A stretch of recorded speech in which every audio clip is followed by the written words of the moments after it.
Channel Siddiqui Learning Hub. Hello बच्चों, I hopefully everyone is fine and doing well.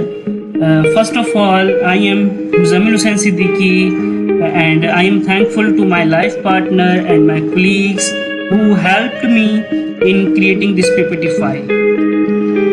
Okay बच्चों, अब जो है हम कुछ डिस्कशन की तरफ चलते हैं और हम किस तरह की डिस्कशंस करेंगे, कोई आप मुझे बता सकता है कि हम क्या डिस्कस करने वाले हैं। ओके, आई होपफुली आप बिल्कुल सही बता रहे हैं कि हम जो है 9th क्लास के फेडरल बोर्ड का प्री बोर्ड डिस्कस करने जा रहे हैं, जो अभी रिसेंटली 2026 के अंदर जो है आपसे प्री बोर्ड लिया गया है। 9th क्लास का प्री बोर्ड आपको सबको पता है कि प्री बोर्ड जो है लाइक का एक बोर्ड से पहले जो है एक आपको एक पेपर कंडक्ट किया जाता है। फेडरल बोर्ड जो है एक पेपर कंडक्ट करता है जिससे आपको हेल्प मिलती है कि आप जो है अच्छी तरीके से प्रिपरेशन कर सकें और सारी चीज़ों को अच्छी तरह से टैकल कर सकें। ओके, हम इसके अंदर ये चीज़ देखते हैं। They are 3 portions here. आपको पता है सेक्शन ए होता है, section B and section C and section and consecutively इस तरह से सेक्शन ए से स्टार्ट होकर सेक्शन बी की तरफ जाकर फिर सेक्शन सी की तरफ जाएंगे। पहले हम सेक्शन ए की चीज़ों को डिस्कस करेंगे और सेक्शन ए आपको पता है टोटल मार्क्स है 15 मार्क्स का है। Each questions carry 1 marks. Now we are going to discuss first MCQs here. This is a common questions. Find the relevant bubbles for the each part. Carries 1 marks. ठीक है, हमारे पास एक common question होता है, सबके लिए इंस्ट्रक्शंस होती है। This the first question here. -3 2 raised to power 3 है और हम इसको टैकल करेंगे कि how to tackle such kind of stuff and how we find our correct answer, which is correct answer. तो अब आप ये देखिए यहाँ पर ये जो यहाँ पर टेक्निक्स जो दी हुई है बहुत आसान सी टेक्निक्स दी हुई है। It is not difficult task for you कि किस तरह से हम इसको अप्लाई करेंगे। देखें ये जो लिखा हुआ है ये बहुत आसान सी चीज़ लिखी हुई है। अगर आप थोड़ा सा ज़रा गौर फिक्र करेंगे बहुत आसान सी चीज़ लिखी हुई है और बहुत आसान से आंसर, लेकिन मोस्टली कुछ बहुत बच्चों ने बहुत ज़्यादा इसके अंदर जो है आंसर्स जो हैं गलत लिखे हैं। ठीक है, वो भी मैं आपसे डिस्कस करूँगा किस तरह से क्या किया हुआ लोग बच्चों ने। तो बच्चों देखिए यहाँ पर इसके अंदर दी 2 केसेस बनते हैं। देयर आर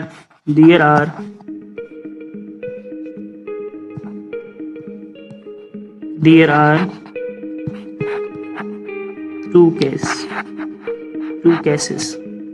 ओके, एक होता है इवन केस। इवन केस में हम क्या करेंगे, हम एक एग्जांपल लेते हैं, उससे हम समझने की कोशिश करते हैं कि अगर हमारे पास अगर -3 raised to power क्या हो, -2 raised to power 2 हो, तो हम इसको कैसे लिख सकते हैं फैक्टर्स फॉर्म में, क्योंकि ये हमारे पास इंडेक्स फॉर्म गिवन है। This is your index form, you know very well index form है और यहाँ पर हम पावर फॉर्म में से कैसे लिखेंगे, फैक्टर्स फॉर्म में कैसे लिखेंगे, इसको हम इस तरह से लिखेंगे। और you know very well this is a result not negative, this is a result positive, this positive 9। Okay, because minus into minus is plus. Okay guys, हम यहाँ पर सेकंड केस डिस्कस करने जा रहे हैं। It's is too much easy again, बहुत ज़्यादा आसान है हमारे सेकंड केस यहाँ पर डिस्कस करना, बहुत इट्स टू मच इजी। कैसे सेकंड केस डिस्कस करेंगे, this is your odd case, our second case. Second case के अंदर हम क्या करेंगे, हम वही पीछे वाली एग्जांपल्स लेंगे जो हमने ली थी कि -3 raised to power अगर यहाँ पर 3 आ जाए तो how this is your no variable, this is a power form and as well you can say this is the index form. Sometime index form हम रेडिकल्स को भी कहते हैं, इंडेक्स फॉर्म रेडिकल किस तरह से लिखा जाता है, लेकिन यू कैन से अगर आपको ये अच्छा नहीं लग रहा you can say this power form. तो यहाँ पर हम how to write the factor form here, it is too much easy again, you can write this one and what is result, result is 24 is a result. So we are going to no, this is not 27 result, this is a -27 is the results. So this is the correct options. Okay, this is second case. हम अब इसके बारे में discuss करते हैं कि जो बच्चे जो हैं पेपर्स में बहुत ज़्यादा मिस्टेक्स की हैं, वो उस मिस्टेक किस तरह से की हैं। बेटा जो डिनोमिनेटर्स है ना, जो डिनोमिनेटर्स आपके पास में आ रहा है वो आपके पास क्या है, वो आपके पास क्या है, इंडेक्स फॉर्म है, 1/3 वाली फॉर्म है, 1/3 वाली फॉर्म है। कैसे इसको हम टैकल करेंगे अभी हम देखते हैं, इसको टैकल किस तरह से किया जा सकता है। हम इसको टैकल किस तरह करेंगे बच्चों, ध्यान से देखें आप सारे बच्चे, और देखिए -3 जो है हमारे पास 2/3 है, ठीक है। सो अब यहाँ पर हम कैसे लिख सकते हैं इसको, -3 × 2। बेटा लिखने का तरीका आपको पता होना चाहिए, लिखने का तरीका आपको आना चाहिए, इतना तो आप कर सकते होंगे आई होपफुली। तो -3 का क्या रिजल्ट देखिए। अब यहाँ पर क्या है, यहाँ पर आपके पास ऑड केस नहीं है, इवन केस है। क्यों इवन केस है, क्योंकि इवन पावर है हम यहाँ पे हमारे पास। तो इवन पावर होने की वजह से हम यहाँ पर क्या करेंगे, +9 लिखेंगे। This is the correct option, good 1/3। So अगर हम यहाँ पर इसको सॉल्व करेंगे further, you know where this is your index notation, how we write in radical form, this is too much easy. this is your index form here, this is the 9, and you can say which correct options. Now we are going to find the correct option. This is the correct option, this is the correct options, ठीक है बच्चों, this D is the correct options. So अब देखिए बच्चे बहुत सारी mistakes क्या करते हैं इसके अंदर, वो ये देखते हैं कि माइनस आ रही है तो ये माइनस को करेक्ट करने की कोशिश करते हैं, लेकिन जबकि ये गलत हो जाते हैं आंसर। अब वो 2 जो ऊपर लिखा हुआ है इन्होंने कंफ्यूज करने के लिए दे दिया, वो समटाइम बच्चे रेडिकल की पावर समझ रहे होते हैं, तो इसलिए ये भी गलत हो जाता है। ये मिस्टेक्स की हुई हैं बच्चों ने, जिसकी वजह से ऐसा हुआ है। अब रेडिकल -3 वही बात है जो मैंने आपको यहीं पे बात बताई, यहाँ पे भी इस तरह से हो सकता है। तो बेटा इस तरह से इसको टैकल करना सीखेंगे, ठीक है। ओके बच्चों, हम सेकंड क्वेश्चन की तरफ मूव करते हैं। This is again is excellent questions here. This is the scientific notations, how we tackle this MCQs is again too much easy है, बहुत ज़्यादा आसान है हमारे पास इसको टैकल करना, बहुत ज़्यादा। कैसे बेटा ये देखें जो क्वेश्चन में लिखा हुआ है ना, 0.00034, इसको बस सिंपल सी बात है, इसको हमने साइंटिफिक नोटेशन में कन्वर्ट करके लिखना है। तो सबसे पहले एक बात समझनी है, जो साइंटिफिक नोटेशन में आप कन्वर्ट करना है, साइंटिफिक नोटेशन में आप चीज़ों को कन्वर्ट कर रहे हैं, तो याद रखें ये जो पॉइंट आपके पास है, एक पॉइंट से पहले वैल्यूज होती है और एक पॉइंट के बाद वैल्यूज होती हैं। सो अब हम देखें, जब पॉइंट से पहले वाली जो वैल्यूज हैं उसके अंदर ये पॉइंट से ये पहली वाली वैल्यूज हैं, ठीक है, बिफोर वैल्यूज हैं, और ये है आफ्टर वैल्यूज हैं इस पॉइंट्स के बाद। तो बिफोर वैल्यूज की हम बात करेंगे, बिफोर वैल्यूज की, बिफोर वैल्यू की बात करेंगे हम। जो बिफोर वैल्यू है ना बेटा, वो जहन में रखनी है, या तो 1 आ सकता है, या तो 2 आ सकता है,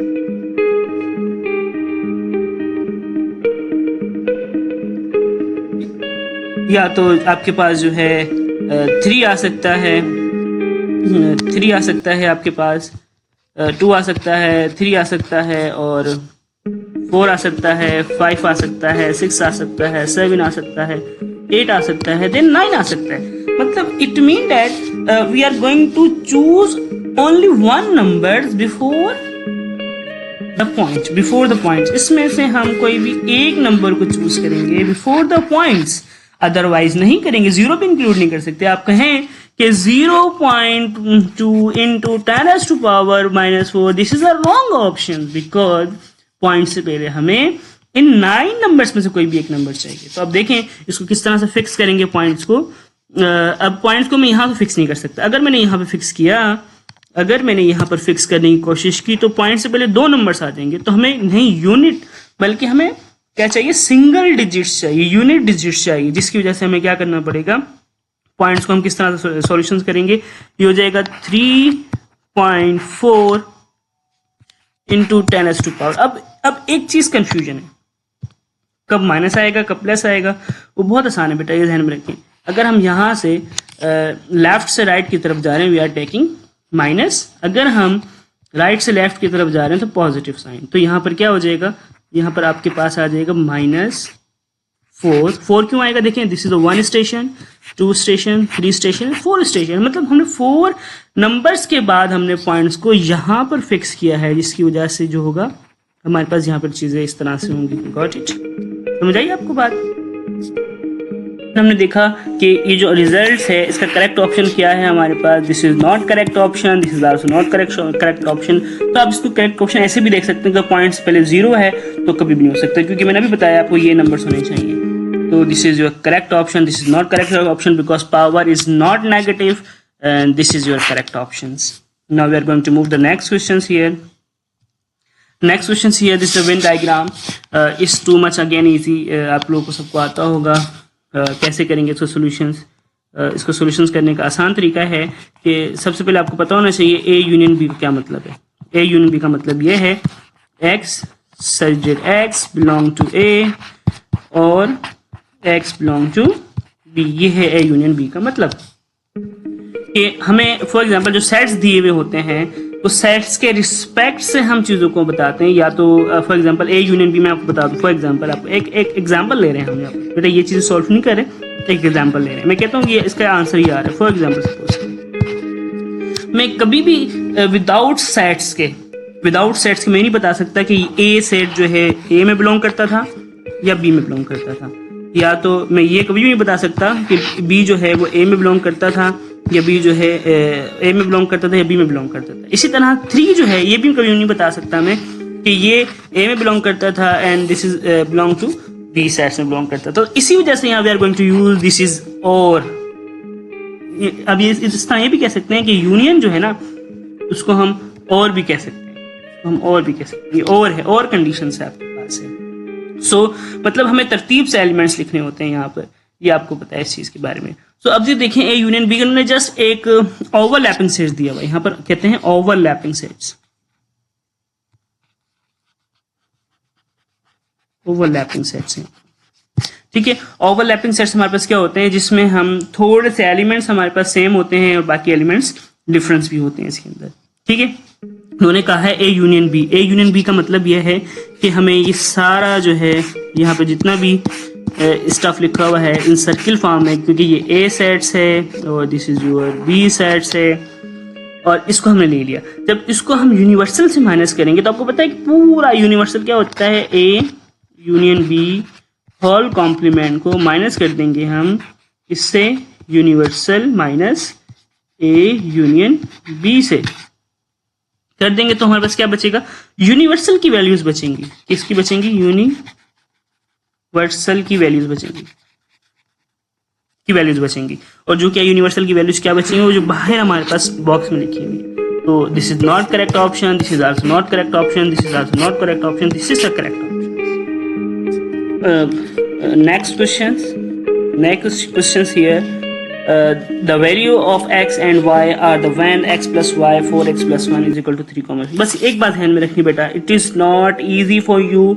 आपने इसका सोल्यूशन नहीं करना, इसको इक्वेट नहीं करके देखना, क्योंकि आपके पास वैल्यूज गिवन है, x और y की वैल्यूज गिवन होती हैं तो हमें इसे इक्वेट करने की जरूरत नहीं होती, इक्वल करने की जरूरत नहीं होती। लेकिन फिर भी मैं आपको एक चीज बता देता हूँ इसके अंदर कि हमने इसको कैसे चीजों को टैकल करना है। अब आप ये देखें A, B, this is the order pair, this is never equal to the B, A, ये आपस में इक्वल नहीं हो सकते। तो इसका मतलब ये हुआ कि हमारे पास जो A, B है, this is A lies on the x axis and the B is lies on the y axis. Similarly, B is lies on x axis and the B is lies on the y axis. तो हम यहाँ पर हम direction change नहीं कर सकते। मैं ये नहीं कह सकता कि जो एक्स एक्सिस है वो वाई एक्सिस बन जाए, जो वाई एक्सिस है और एक्स एक्सिस बन जाए। इट मीन बेटा नाम हम चेंज कर सकते हैं लेकिन डायरेक्शन चेंज नहीं कर सकते। आपके अंदर माइंड होगा सर हम तो नाम तो चेंज कर सकते हैं, मैं एक्स को जो है वाई कर दूं और वाई को मैं एक्स कर दूं। जो अगर आप इस तरह से करेंगे लेकिन इसमें कोई इफेक्ट नहीं पड़ेगा कि ये हॉरिजॉन्टल है ये हॉरिजॉन्टल रहेगा, ये वर्टिकल है तो वर्टिकल रहेगा। वर्टिकल हमेशा जो होती है वो आपके पास y एक्सिस होती है और जो हॉरिजॉन्टल होती है वो x एक्सिस होती है। तो इसलिए बेटा इसमें नाम देने में क्या है, नाम आप वही जो दे सकते हैं, इट्स अप टू यू, कोई मसले की बात नहीं इसके अंदर। मैं x को z एक्सिस भी कह सकता हूँ, z axis show the horizontal axis, ये हमें शो करना पड़ेगा। ओके, हम 1 by 1 जो है जो हमारे पास क्वेश्चंस गिवन है कि लिखा हुआ है x plus y 4x plus 1 is equal to 3, 9। हम 1 by 1 क्या करेंगे इसमें, वैल्यू पुट अप करके देखेंगे क्या रिजल्ट्स हमारे आ रहे हैं। हम पहले ये वाला क्वेश्चन पुट करके देखते हैं इसके अंदर। तो अब ये देखें, ये रखता हूँ कि 1 है, ये +2 है, और यहाँ पे x1 है और +1 है, तो क्या ये 3/9 के इक्वल हो रहा है। तो हम कहेंगे 3,5 is never equal to this is 3,9। So this is the wrong options. हम फिर सेकंड क्वेश्चंस की तरफ मूव करेंगे। ये जो सेकंड क्वेश्चंस है उसको भी इसी तरह से सॉल्व करने की कोशिश करेंगे हम। अब हम चेक करते हैं सेकंड क्वेश्चंस की तरफ, उसको चेक करके कोशिश करते हैं कि वो क्वेश्चंस हमें क्या बता रहा है इसके लिए। हम क्या x की वैल्यूज हमारे पास क्या गिवन है, 1 गिवन है, y की वैल्यू भी 1 गिवन है, 4 और x की वैल्यू भी क्या गिवन है, 1 गिवन है, y की वैल्यू भी क्या गिवन है, 1 है। तो y यहाँ पे नहीं है तो y की यहाँ पे नहीं लिखेंगे। तो हम चेक करेंगे क्या ये इक्वल आ रहा है इसमें। तो हो जाएगा 2,5 is also is never equal to 3,5। तो ये भी हमारे पास क्वेश्चन जो है इसके इक्वल नहीं हो सका। तो मतलब इसका ये हुआ कि जो हमारे पास जो सेकंड ऑप्शंस है वो भी क्या है, रॉन्ग ऑप्शंस है, वो भी करेक्ट ऑप्शन नहीं है। सो हम थर्ड क्वेश्चंस की तरफ जाते हैं, थर्ड रिजल्ट्स की तरफ कोशिश करते हैं इसको सॉल्व करने की कि थर्ड रिजल्ट हमें क्या कहते हैं। हम थर्ड रिजल्ट की तरफ जाते हैं, यहाँ 1 रखते हैं, +2 रखते हैं, और यहाँ पर हम क्या रखते हैं, ये रखते हैं यहाँ पर हम, और x की वैल्यू 1 है हमारे पास, देन +1 आ गया और 3,9। सो हम क्या करेंगे, ये 3 and this is again 5, this is not equal to 3,9। Okay, so ये भी हमारे पास करेक्ट ऑप्शन नहीं हुआ। हम सेकंड क्वेश्चन की तरफ मूव करेंगे। लास्ट ऑप्शन हमारे पास बचा है तो डेफिनेटली वही ऑप्शन होगा, लेकिन उसे भी चेक करके देखना है आपने एक दफ़ा। सम टाइम जो है ना, तो देखिए इंसान ही मिस्टेक्स हो जाती हैं सबसे। फेडरल बोर्ड से यकीनन बात है, वो भी इंसान है, वो उनसे मिस्टेक्स हो सकती है, ऐसा नहीं कि नहीं हो सकती उनसे मिस्टेक्स। तो अभी देखें कैसे मैं क्यों कह रहा हूँ कि मुझे क्वेश्चंस के जो पॉइंट्स नज़र आ रहे हैं ना यहाँ पर, वो मुझे थोड़े से इसमें मिसिंग नज़र आ रहे हैं कि कोई ना कोई मिस्टेक्स मुझे लग रहा है कि हो सकती है इसके अंदर, कोई ना कोई मिस्टेक्स हम इसमें वो कर सकते हैं। हमसे भी हो जाती है, इतनी नॉट डिफिकल्ट टास्क कि हमसे नहीं हो सकती, हमसे भी हो सकती है।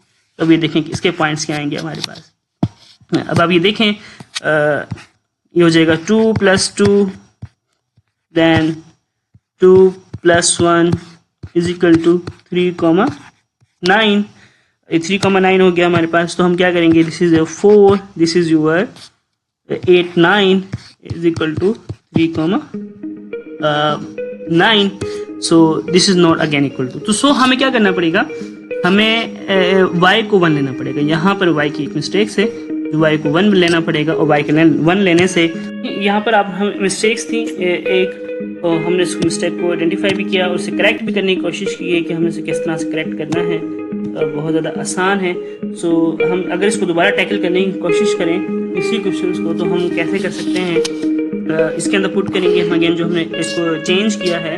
तो ये हो जाएगा हमारे पास 2, +1 and this is 4, this is 2, x + 1 minus 3,9. Okay, and this is your 3,9 is equal to the 3,9. It's a wonderful thing कि हमारा रिजल्ट सेम आ गया। देखिए अगर आपको इसके बारे में इंफॉर्मेशन होगी तो ही आप कर सकेंगे, ऑर्डर पेयर्स के बारे में इंफॉर्मेशन होगी ही तो आप ये चीज़ें कर सकेंगे, अदरवाइज डिफिकल्ट हो जाएगा आपको इस चीज़ को करने के अंदर। Okay, now we are going to move the next question number 5. Question number 5 is also easy. This is a factorized form. It's up to you to create these factors and to write the factorized form. It's your up to you. या तो हम इसमें से option लेके put करते हैं, लेकिन आसान ये है कि हम इसके फैक्टर्स बना के देखें 2x² + 5x - 3 है हमारे पास। तो हमको फैक्टर कैसे बनाने का तरीका क्या है, फर्स्ट स्टेप हमारे पास ये होता है। फर्स्ट स्टेप हमारे पास ये होगा कि हमने इसको किस तरह से चीज़ों को करना है। कौन सा फर्स्ट स्टेप होगा हमारे पास, फर्स्ट स्टेप कि हमने सबसे पहले इसके हाईएस्ट पावर के कोफिशिएंट को एक कांस्टेंट से मल्टीप्लाई करना है। 2 × -3 रिजल्ट क्या आ जाएगा, -6। जब -6 आ गया तो हम कंसीडर करेंगे 6। सेकेंड स्टेप में हम क्या निकालेंगे, एलसीएम निकालेंगे, एलसीएम निकालेंगे। तो एलसीएम निकाला हमने 6 का, 2 3 6 एंड 3 1 3। इसको आपने थर्ड स्टेप में इसको ऐसे करना है, इसको इस तरह की अरेंजमेंट करनी है, प्लस माइनस करें तो मिडिल टर्म बने और मल्टीप्लाई करें तो अगेन 6 बने। प्लस माइनस करने से क्या बने, ये +5 बने और मल्टीप्लाई करने से आपके पास क्या बने, -6 बने। तो अब आप ये देखें, ये तो हमारे पास नहीं बन रहा, इस तरह से बनेगा। इट इज़ नॉट डिफिकल्ट, ये भी आसान नहीं है। ये देखें, थोड़ा आसान भी है समझने के लिए और मुश्किल भी है इस चीज़ को समझने के लिए। इट्स अप टू यू, आप पे वेरी करता है कि आप इसको किस तरह से समझ सकते हैं। हम देखें 2 3 6 है, तो अगर मैं 2 + 3 करूँ, ये तो 5 तो हो गया, लेकिन मल्टीप्लाई करने से 6 नहीं बन रहा, तो इसलिए दिस इज रॉन्ग ऑप्शन हो गया। तो हम क्या करें, 6 -1 करें, मल्टीप्लाई करने से ये तो प्लस करने से 5 बन रहा है, और अगर हम 6 मल्टीप्लाई -1 करेंगे तो -6 बने। तो दोनों कंडीशन हमारी क्या हो रही हैं, सेटिस्फाई हो रही है। तो हम दोनों कंडीशन को सेटिस्फाई करके चीज़ों को सॉल्व कर सकते हैं। बहुत ईजी चीज़ है, इट इज़ नॉट डिफिकल्ट। तो हमारे पास फैक्टर क्या बने, ये फैक्टर बना हमारे पास, तो 2x² + 6x minus x, this is -3 is equal to 0. Now we are taking 2x common here, this is x + 3 here remaining, -1 common, x + 3। Okay, ये तो एक ज़बरदस्त चीज़ आ गई हमारे पास। क्या ज़बरदस्त चीज़ आई हमारे पास कि हमारे पास जो है इजीली इसके जो है ना ब्रैकेट सेम आ गए। अगर ब्रैकेट सेम नहीं होती तो हमारे लिए बहुत डिफिकल्ट हो जाता है। तो हमें इस सारे प्रोसीजर जो स्टेप्स आपको दिए जा रहे हैं इसको फॉलो करना है। अगर आप फॉलो नहीं करेंगे तो आपके रिजल्ट्स में और बहुत सी चीज़ों के अंदर बहुत ज़्यादा मिस्टेक्स आना शुरू हो जाएंगी। Now we are going to find the correct option. This is not correct and this is also not correct and this is also correct option. This is not correct option. Only one correct option is B is correct options actually. Okay.